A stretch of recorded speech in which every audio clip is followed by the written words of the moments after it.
Ukraine's political crisis is getting worse. The minister whose dismissal sparked nationwide protests is refusing every new job offered by President Zelensky.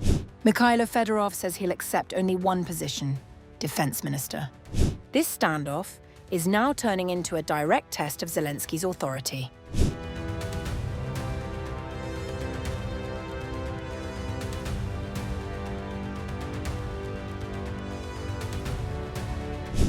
Ukraine's political crisis is no longer fading, it is deepening. President Volodymyr Zelensky may have replaced his commander-in-chief, but the man whose dismissal sparked nationwide protests is refusing to step aside. Former Defence Minister Mykhailo Fedorov has now rejected every alternative role offered to him, insisting there is only one position from which he can continue shaping Ukraine's war effort: the Defence Minister. Fedorov made the statement after holding several meetings with Zelensky following his dismissal on July 14th, a decision that triggered nationwide protests demanding his reinstatement. Zelensky revealed that he had offered Fedorov several alternative positions, including Deputy Prime Minister for Military Innovation. But Fedorov rejected every proposal, arguing that only 3 positions in Ukraine truly determine the course of the war alongside soldiers on the battlefield. I'm grateful to the President for all the options offered. However, today, there are only 3 positions in the country that, alongside the troops on the battlefield, actually shape the course of the war: the President, the Defence Minister, and the Commander-in-Chief of the Armed Forces of Ukraine. That is why I will not accept any position other than Defence Minister.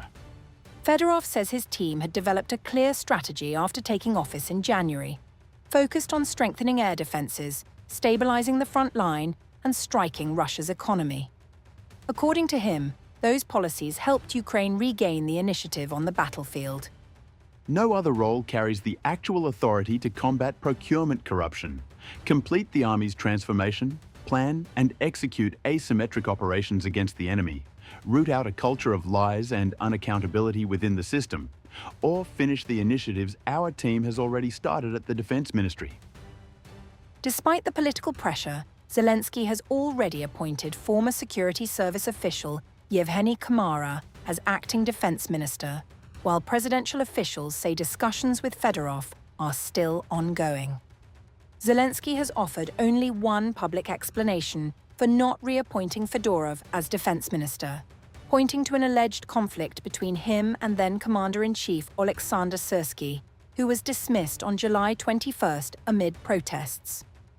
Syrskyi's dismissal was one of the 2 protesters' demands.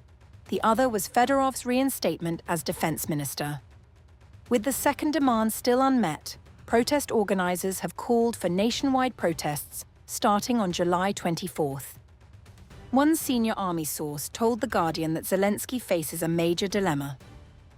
If he reverses his decision, this would be a big victory for Fedorov. It would be humiliating for the President and reveal him to be weak. But if he doesn't, the protests will keep going.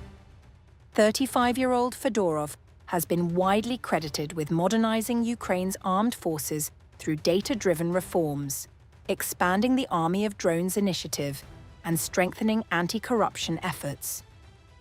The confrontation has now become more than a personnel dispute.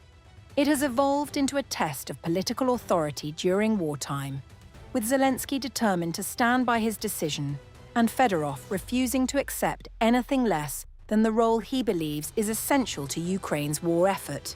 Whether either side is prepared to compromise may determine how long this political crisis continues.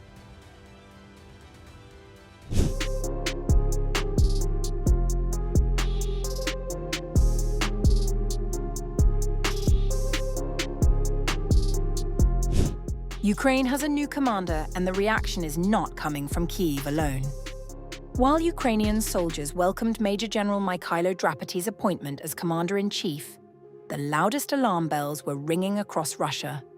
Military bloggers, pro-Kremlin commentators, and social media users have openly admitted they fear the man now leading Ukraine's armed forces, describing him as a battle-hardened commander who understands the war better than his predecessor. After days of nationwide protests, President Volodymyr Zelensky appointed Drapety as Ukraine's new Commander-in-Chief on July 21st, replacing General Oleksandr Syrskyi. Syrskyi's resignation had become one of the central demands of demonstrations that erupted following the controversial dismissal of Defence Minister Mykhailo Fedorov.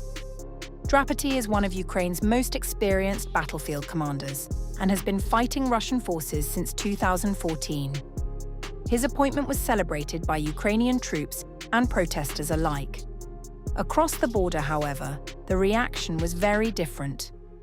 Russian military blogger Kirill Fedorov shared footage of Drapety leading the famous BMP-2 breakthrough in Mariupol in 2014, when Ukrainian forces smashed through Russian-backed barricades. Fedorov warned his followers that Drapety was a dangerous opponent. He hates us, and he hates us consistently. That means he will try to kill us regardless of any moral constraints. Another prominent pro-Russian blogger, Yuri Podolyaka, focused on Drapety's age. At just 43, he is significantly younger than both his predecessor Oleksandr Syrskyi and Russia's chief of the General Staff, Valery Gerasimov. Drapety is only 43 years old, and he started this war as a battalion commander. This is bad news for us. A general who rose through the ranks during wartime and understands war is a very formidable opponent. Russian military blogger Alexei Zemtsov also called Syrskyi's removal a negative development for Russian forces, arguing that Drapety was a far more formidable commander. Online, many Russian users echoed those concerns.